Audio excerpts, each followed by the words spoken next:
सतगुरुदेव की जय हो। भगत समाज को मुंशी भूषण दास का सच्चा है। आपको बता दूं कि मैंने आज तक जो कुछ भी वीडियो के माध्यम से भगत एवं जगत समाज के बीच सत्य को रखा, वह सतगुरु श्री रामपाल जी महाराज द्वारा अपने मुख कमल से सार्वजनिक रूप से सभी भक्तों को आदेश दिया है के तहत ही रखा है और जब तक सांसें चलती रहेगी अपने गुरुदेव के आदेशों का पालन करने का हर संभव प्रयास करते रहूँगा। अब आप दर्शकों के हृदय में यह जानने की इच्छा उछाल मार रही होगी कि सतगुरुदेव जी ने अपने मुख कमल से सभी भक्तों के लिए क्या आदेश दिया है, उस आदेश को पालन कौन कर रहे हैं, कौन नहीं कर रहे हैं। इस संबंध में मैं आप सभी के समक्ष रखूं।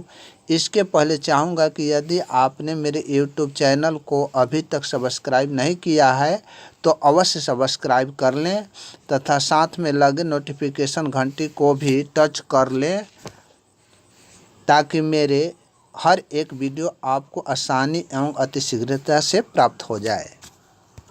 अब आपके हृदय में उमड़ रही इच्छा की तृप्ति के लिए बता दूं कि संत रामपाल जी महाराज जी ने सत्संगों के माध्यम से हम भक्तों को उपदेश एवं आदेश दिए हैं। उन्होंने अपने सत्संगों में बताया है कि इसी संगत में कुसंगत उपज गई है और ये कुसंगति सारे संगत को बर्बाद कर देना चाहती है। इन कुसंगतियों से हमें स्वयं बचने के लिए उपदेश देते हैं और स्वयं बचने के उपदेश के साथ ही हम भक्तों को खुला आदेश देते हैं कि उन कुसंगतियों से बचाने के लिए अपने अनजान भाई बहनों को सतर्क करें। यदि ऐसा नहीं करते हैं तो आप परमात्मा का दोषी हो जाओगे।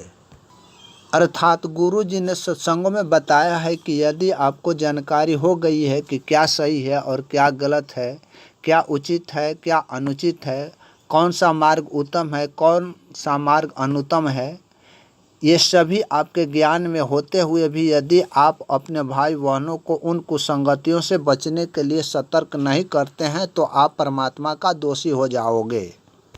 साथ ही आगे अपने सत्संगों में यह भी बताए हैं कि यदि आप भगत या जगत के 100 लोगों के बीच सत्य को रखते हैं और उनमें से अनुचित, अनुत्तम, गलत एवं कुमार्ग से बचने के लिए सतर्क करते हैं, उन 100 लोगों में से 99 लोग आपके विरुद्ध हो जाते हैं और मात्र एक व्यक्ति आपके सतर्क करने से वह अनुचित, अनुत्तम एवं गलत तथा कुमार्ग को छोड़कर परमात्मा के उचित एवं सही मार्ग को अपना लेता है तो उस एक व्यक्ति के परमात्मा के मार्ग में लौट आने से सतर्क करने वाले भगत को इतने पुण्य की प्राप्ति होती है जैसे उसने 100 गायों को कसाई के हाथों कटने से बचाने के बराबर पुण्य की प्राप्ति होती है।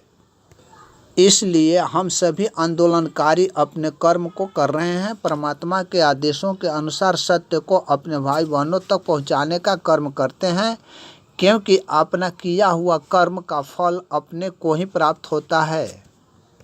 हमें परमात्मा का दोषी नहीं बनना है। परमात्मा ने हमें कितना सरल काम दे दिया है कि घर बैठकर अपनी आवाज़ हजारों लोगों तक पहुंचाकर अनजान भगत एवं जगत समाज को असत्य से बचने के लिए सतर्क कर सकते हैं। परमात्मा की दया से सात्विक आंदोलनकारियों द्वारा कोई YouTube के माध्यम से तो कोई ज्ञान अमृत एवं षड्यंत्र का विष नामक पुस्तक के माध्यम से अनजान भाई बहनों तक सत्य को पहुंचाकर कुसंगति से बचने के लिए रोज व रोज सतर्क कर रहे हैं। अब प्रश्न उठता है कि कुसंगतियों में कौन है? तो इस संबंध में गुरु जी ने स्पष्ट शब्दों में कहा है कि राष्ट्रीय समाज सेवा समिति गुरु जी की नहीं है, राम कंवर ढाका की है। काले कमांडो राष्ट्रीय समाज सेवा समिति के थे। राष्ट्रीय समाज सेवा समिति से गुरु जी का कोई लेना देना नहीं। और जो कुछ भी गुरु जी से संबंधित नहीं है वह कुसंगति है, जिससे स्वयं को बचना और बचाना है। यहाँ आपको ध्यान रखना है कि राष्ट्रीय समाज सेवा समिति या मैनेजमेंट दोनों एक ही हैं। गुरु जी ने प्राथमिक कुसंगति तो राष्ट्रीय समाज सेवा समिति को बताए हैं, जिससे स्वयं को बचना है और अब बचने के लिए अपने भाई बहनों को सतर्क करना है। दूसरा कुसंगति संजय राय, जो राष्ट्रीय समाज सेवा समिति का टुकड़ी गैंग का एक संचालक था, आज खुद गुरु बन कांगड़ा हिमाचल प्रदेश में 56 भोग खाने का इंतजाम खोज लिया है। तीसरा कुसंगति पवन कुमार यादव, जो राष्ट्रीय समाज सेवा समिति के उच्च कोटि का 60 ब्लैक कैट कमांडो का कप्तान था, जिसे गुरुजी ने साफ शब्दों में नकारा है कि काले कमांडो मेरे नहीं थे। ये सातिर ब्लैक कैट कमांडो के कप्तान ने तो संत रामपाल जी महाराज का नाम बेचकर हजारों भक्तों से लाखों रुपए ऐंठ कर ऐशो आराम की जिंदगी जीत रहा है और भक्तों को अपनी मोहनी जाल में ये नकम्मा फंसाकर काल के गाल में झोंकने वाला कुसंगति है। उपरोक्त तीनों कुसंगतियों से स्वयं को बचना है और अपने भाई बहनों को सतर्क करते रहना है। यही हमारा कर्म है। अपने गुरु जी के दिए हुए आदेश के पालन करना है। तीसरा कुसंगति पवन कुमार यादव के बारे में तो खुद गुरु जी संत रामपाल जी महाराज ने FIR दर्ज कराई है। आज मेरा विषय इसी बिंदु पर आप लोगों के बीच रखना है। इसके पूर्व मैं आपसे अपेक्षा करूंगा कि राष्ट्रीय समाज सेवा समिति, मैनेजमेंट, पवन, संजय आदि ने कैसे गुरु जी को अपने षड्यंत्र व साजिश में फंसाया, कैसे उन्हें रास्ते से हटाने का षड्यंत्र किया, षड्यंत्र का ताना बाना कहाँ बुना गया, कहाँ से और कैसे और कौन किस तरह से गुरु जी के विरुद्ध में षड्यंत्र को अमली जामा पहनाया गया, किस तरह से गुरु जी ने अपने प्रति हो रहे षड्यंत्र को भगत के बीच अपने सत्संगों के माध्यम से रख रहे थे और हम सभी भगतों ने अपने गुरु जी के द्वारा दिए जा रहे हिंटों को ध्यान में नहीं देकर गुरु जी के षड्यंत्रकारियों के आदेशों को अमल में लाते रहे। इसकी पूरी या विस्तृत जानकारी के लिए आप अवश्य पढ़ें ज्ञान अमृत एवं षड्यंत्र का विष नामक पुस्तक। इस पुस्तक को मंगाने के लिए 99-315-92-093 पर कॉलिंग या व्हाट्सएप के माध्यम से संपर्क कर सकते हैं।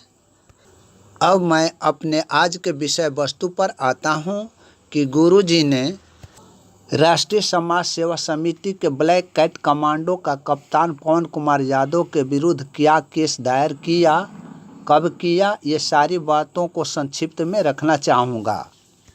हुआ यूँ कि पवन कुमार यादव ने संत रामपाल जी महाराज के नाम व फोटो का उपयोग करके भक्तों से राशि विभिन्न मद में, जैसे ज्योति प्रकाश के नाम पर, तो भक्तों तक पहुंचाने या आने जाने या भक्तों की सुविधा देने के नाम पर गाड़ी खरीदने और प्रचार प्रसार को गति देने तथा साध संगति का खर्च के नाम पर पैसे ऐंठना शुरू कर दिया।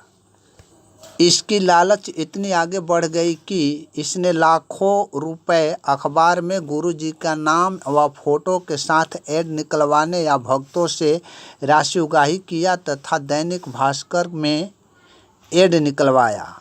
गुरु जी को जेल में अखबार की प्रति मिली तो गुरु जी ने अपने अधिवक्ता के माध्यम से FIR दर्ज करवाने हेतु दिनांक 7/9/2022 को बरवाला थाना को भेजा। बरवाला थाना ने उस सूचना पर अंतर्गत धारा 420 भारतीय दंड विधान के तहत 8/9/2022 को FIR दर्ज किया, जिसका FIR नंबर 907/2022 है। पुलिस ने पवन को दिनांक 2/12/2022 को शाम में जयपुर राजस्थान से अरेस्ट किया तथा 3/12/2022 को हिसार जेल में भेज दिया। इस केस का इन्वेस्टिगेशन ASI नरेंद्र कुमार द्वारा की जा रही थी। पुलिस ने इन्वेस्टिगेशन में पवन के खिलाफ जालसाजी, ठगी, छल कपट कर भक्तों से रुपए ऐंठने व ठगने का अपराध का आरोप अर्थात 420 भारतीय दंड विधान के तहत सत्य पाया और दिनांक 8/1/2023 को इलाका मजिस्ट्रेट, जिसके यहाँ RMP केस नंबर 10,053 सन 2022 लंबित था, पुलिस ने चार्जशीट सबमिट किया, जिस पर सुनवाई के बाद ट्रायल हेतु फर्स्ट क्लास जुडिशियल मजिस्ट्रेट के न्यायालय में दिनांक 10/1/2023 को भेजा गया, जहां क्रिमिनल केस नंबर CHI 85 सन 2023 दर्ज हुआ। इस केस का CNR नंबर HRHS 033006432023 है। इस केस में पवन कुमार यादव ने मजिस्ट्रेट के यहाँ जमानत अर्जी लगाई। खारिज होने के बाद ऊपरी अदालत अर्थात जिला सत्र न्यायाधीश के यहाँ जमानत हेतु अर्जी लगाई, जिसका जमानत आवेदन नंबर 347 सन 2023 था।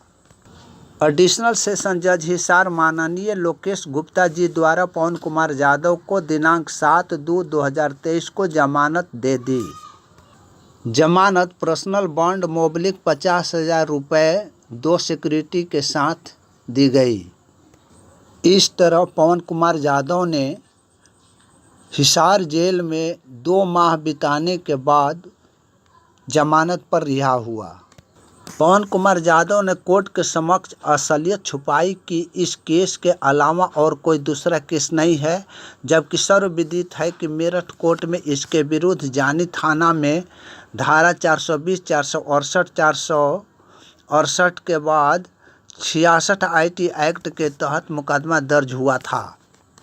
उस केस में भी वह जेल गया था, जो प्रोविजनल बेल पर था, किंतु प्रोविजनल बेल पर कोर्ट में उपस्थित नहीं होने के कारण उसकी जमानत रद्द कर दी गई। तब उसने अग्रिम जमानत मेरठ डिस्ट्रिक्ट न्यायालय को दिया, जो रिजेक्ट हो गई है। आज भी मेरठ में केस लंबित है, जिसमें इसकी अपीयरेंस के लिए न्यायालय में केस लंबित है, जिसका केस नंबर 11,663 सन 2021 है। यह घटना 2020 की है। इस केस में इसने तो हिसार न्यायालय में छुपाया ही, मगर संत रामपाल जी महाराज की ओर से पवन कुमार यादव के विरुद्ध में MS नैन वगैरह खड़े थे। वे भी इस बात को नहीं रख सके न्यायालय के समक्ष कि 420 का, छल का, कपट का मेरठ में भी इनके विरुद्ध केस लंबित है। मेरठ में पवन की उपस्थिति के लिए 11/11/2024 को तिथि निर्धारित है, जबकि हिसार कोर्ट में संत रामपाल जी महाराज ने जो केस पवन के विरुद्ध किया है, उसमें दिनांक 1/10/2024 को पवन के विरुद्ध चार्ज फ्रेम हुआ और पवन ने चार्ज फ्रेम करते वक्त न्यायालय के पूछे जाने पर बताया कि हमें इस केस में गलत फंसाया गया है, अर्थात इसने गुरुजी के ऊपर अपना उंगली उठाया कि मैं केस लड़ूंगा, ट्रायल फेस करूंगा, मैं निर्दोष हूं। तब इस केस में संत रामपाल जी एवं अन्य की गवाही हेतु दिनांक 13/6/2025 को निर्धारित कर दी गई है। इतनी लंबी तिथि देने का औचित्य मुझे मालूम नहीं, मगर आशंका का विषय हो जाता है कि आखिर इतनी लंबी तिथि क्यों, क्या कारण है। इस संबंध में फिर आगे कभी मिलेंगे। तब तक के लिए मुझसे शशिभूषण दास का सत साहेब विदा दीजिए। सत साहेब, जय बंदी।